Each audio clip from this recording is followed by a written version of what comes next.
बहू या नौकरानी। पूरे 4 साल बाद हेमंत कनाडा से लौटा था। कनाडा में एक ब्यूटी प्रोडक्ट्स बनाने वाली कंपनी के लिए हेमंत काम करता था। हेमंत अपने देश अपने घर लौटकर काफ़ी खुश था। एयरपोर्ट पर उतरे ही हेमंत की नज़रें अपने परिवार वालों को खोजने लगी। जल्दी ही उसे अपने माँ बाप, भाई भाभी, बड़ी बहन और खुद की 3 साल की बच्ची भी एयरपोर्ट पर खड़े नजर आए, लेकिन उनकी उनकी नज़रें शोभा को खोज रही थी। वो सोचने लगा, ये शोभा मुझे मिलने आई क्यों नहीं, और ऊपर से उसने हमारी छोटी सी बच्ची को भी यहाँ भेज दिया। हेमंत एयरपोर्ट पर सबसे हंसी खुशी मिला। फिर उसने शोभा के बारे में पूछा तो उसकी दीदी बोल पड़ी, भाई वो घर पर ही है, तुम्हारे लिए खाना तैयार कर रही है।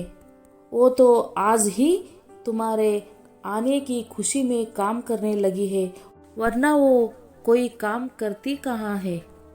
हेमंत ने अपनी बेटी को प्यार से उठा लिया, लेकिन उसकी बेटी उसे देखकर रोने लगी।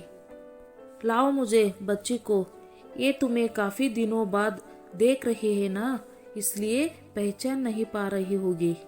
कहते हुए दीदी ने बच्ची को अपने पास ले लिया। सभी टैक्सी में बैठकर अपने घर की तरफ रवाना हुए। हेमंत अपने परिवार से मिलकर बहुत खुश था, लेकिन ये बात कि शोभा उसे एयरपोर्ट पर मिलने नहीं आई उसे काफ़ी परेशान कर रही थी।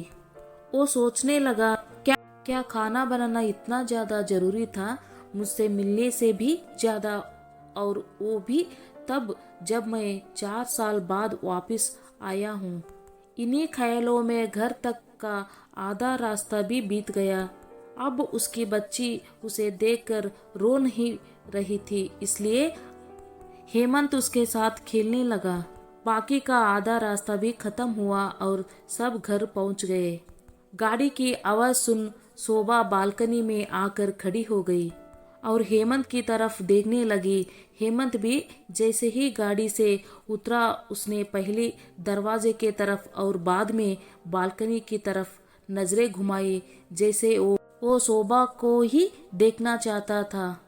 हेमंत से नजरें मिलाते ही शोभा के चेहरे पर मुस्कान झलक पड़ी। हेमंत भी उसे देखकर हल्के से मुस्कुरा दिया। सभी घर के अंदर गए। शोभा सबके लिए पानी लेकर आई और सभी को पानी देने के बाद फिर से किचन में चली गई चाय बनाने के लिए। थोड़ी देर तक सभी परिवार वालों से बातें करने के बाद हेमंत शोभा को बुलाने लगा। माँ ने उसे बीच में टोकते हुए कहा, रहने दो, उसे किचन में थोड़ा काम करने लेने दो, बाद में अपने आप आ जाएगी। तुम बैठो यहाँ मेरे पास, वैसे भी कहाँ ज़्यादा काम करती है वो। हेमंत वही बात दूसरी बार शोभा के बारे में सुन रहा था। अब उसने सोचा कि मेरे परिवार वाले मुझसे झूठ थोड़ी बोलेगी। हर दिन नहीं होता होगा उसको इतना काम, आज थोड़ा सा है, करने देते हैं, मैं बाद में उससे बात कर लूँगा। हेमंत अपने परिवार वालों से बातचीत में मगन हो गया। एक के बाद एक रिश्तेदार और पड़ोसी हेमंत को मिलने आते रहे और शोभा को किचन से बाहर निकालने का समय ही नहीं मिला। सभी के लिए चाय बनाना, नाश्ता बनाना, वही करते करते शाम हो गई। शाम होते ही अकेली शोभा इस बड़े से परिवार का खाना बनाने में जुट गई। 2 घंटे बाद सभी परिवार वाले खाना खाने के लिए डाइनिंग टेबल पर बैठे थे, सिवा शोभा के। हेमंत चाहता था कि शोभा भी उसके साथ बैठकर खाना खाए, लेकिन फिर माँ ने कहा, अगर वो भी खाना खाने बैठ जाएगी तो खाना सबको परसेगा कौन। सभी के खाना खाने के बाद शोभा ने अकेले खाना खाया।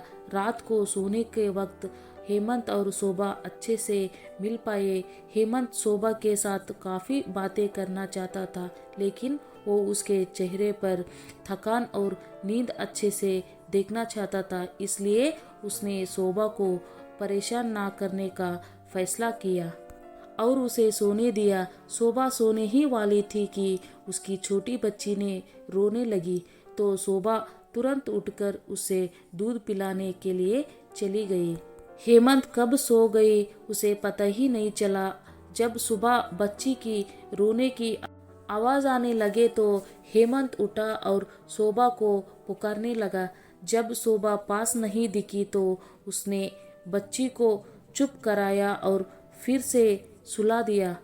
हेमंत बाद में शोभा को देखने लगा तो शोभा उसे फिर से किचन में मिली, जो सुबह सुबह ही जल्दी उठकर घरवालों के चाय नाश्ते की तैयारी में लगी हुई थी। अब अश्विन सोचने लगा, माँ और दीदी तो कहती थी कि शोभा ज़्यादा काम नहीं करती, लेकिन जो मैं देख रहा हूँ वो तो कुछ और ही है। हेमंत अब बस समझ गया था, पर वो अपनी माँ को ऐसा नहीं बोल सकता था कि शोभा से ज़्यादा काम ना करवाया करो। इसलिए अब उसने खुद ही शोभा की मदद करना शुरू कर दिया था। हेमंत के हाथ बटाने से शोभा को थोड़ा अच्छा लगने लगा था। पहले से जहां उसका चेहरा थकान से उतरा रहता था, अब उस पर थोड़ी थोड़ी चमक आने लगी थी। हेमंत ने कुछ दिनों में ही ये महसूस कर लिया था कि शोभा अब वो शोभा नहीं रही थी जैसे हेमंत शादी करके लाया था। वो तो कोई और ही थी, जो तोते की तरह बोलती थी, और ये शोभा तो बिल्कुल चुप है, गुमसुम है। ऐसा लगता है जैसे किसी के दबाव में हो, किसी डर की वजह से सहमी हुई हो। हेमंत शोभा को उसके काम में और ज्यादा मदद करने लगा। हेमंत का ऐसा व्यवहार अब घरवालों को खटकने लगा। घर के सभी बड़े और उसकी दीदी ने मिलके हेमंत को समझाया, तुम अपनी बीवी की मदद करते हो, उससे हमें कोई एतराज़ नहीं है, लेकिन तुम्हें भी एक हद तक ही ऐसा करना चाहिए। जब तक कोई तुम्हें ऐसा करता ना देख रहा हो तब तक सब ठीक है, लेकिन जब कोई तुम्हें बीवी के होते हुए बर्तन धोते देखे तो वो अच्छा थोड़ी ना लगता है। और सोचो, आगे चलकर शोभा को तुम्हारे हेल्प की आदत पड़ गई तो तुम्हारा अपना काम में ध्यान लगाना मुश्किल हो जाएगा। हेमंत हमेशा से ही अपने परिवार वालों की बात मानता आया था। जिस तरह से सबने हेमंत को समझाया था, हेमंत भी उसकी बातों में आ गया। अब हेमंत शोभा की मदद करने से टकराता था। कभी कभार बच्ची के लिए दूध गर्म कर लिया करता था, उससे ज्यादा कुछ नहीं। घरवाले ने हेमंत को विदेश जाने से मना कर दिया और कहा कि यहीं पर कुछ काम कर लो। हेमंत ने अब घर से ही ब्यूटी प्रोडक्ट्स ऑनलाइन में बेचना शुरू कर दिया। उसका परिवार भी बढ़ गया। अब उसे 2 बेटियां और 1 बेटा था। दोनों बेटियां स्कूल जाने लगी थी, लेकिन बेटा अभी भी छोटा था। जितना हेमंत कमाता था उतना सब के लिए काफी ना था। काफी सोच विचार करने के बाद हेमंत ने ये फैसला किया कि वो अब शोभा के साथ शहर में जाकर रहेगा, जहाँ पर शोभा भी काम कर पाएगी और वो घर से ही अपने ब्यूटी प्रोडक्ट्स बेचना शुरू करेगा। इस तरह से वो अपने पैसे की तंगी को पूरा करेगा। परिवार वालों ने भी हेमंत को इजाज़त दे दी। हेमंत चाहता था कि माँ भी उसके साथ रहे, लेकिन माँ को शहर में आना मंजूर ना था। माँ बड़े भाई के साथ रहने लगी। शहर में अब शोभा नौकरी करती और हेमंत घर से ही ऑनलाइन में अपने प्रोडक्ट्स बेचता। कई साल ऐसे ही बीत गई। शोभा घर का काम और बाद में बाहर का काम करके पहले से भी ज्यादा थकी थकी रहने लगी। परिवार वालों की हेमंत के दिमाग में डाली बातें अभी भी उस पर असर करती थी। वो यहाँ पर भी शोभा का हाथ ना बटाया करता। हेमंत अब दिन रात अपने प्रोडक्ट्स बेचने में ही मसरूफ रहता। कभी कभी शोभा उससे कहती कि मुझे अच्छा नहीं महसूस हो रहा है, मुझे डॉक्टर के पास ले चलो। वो हाँ कह देता, लेकिन अपने काम में इतना खो जाता कि कभी उसको डॉक्टर के पास ले ही नहीं जाता। शोभा तो बीमार थी, लेकिन एक बार हेमंत बहुत ज़्यादा बीमार हो गया। इतना बीमार हो गया कि उसे अस्पताल में भर्ती करवाना पड़ा। अस्पताल में हेमंत के पास सिर्फ शोभा थी और कोई नहीं। इतना बीमार होने के बाद भी उसके परिवार वाले सिर्फ उससे मिलकर वापस अपने घर चले गए थे। उसका सहारा बनने के लिए, उसकी तकलीफ बांटने के लिए कोई भी उसके साथ नहीं था। बिस्तर पर पड़े और शारीरिक तकलीफों से गुजर रहे हेमंत को अपनों का ऐसा व्यवहार बहुत तकलीफ दे रहा था। फिर वो सोचता कि उसने भी तो शोभा के साथ जिंदगी भर यही किया है।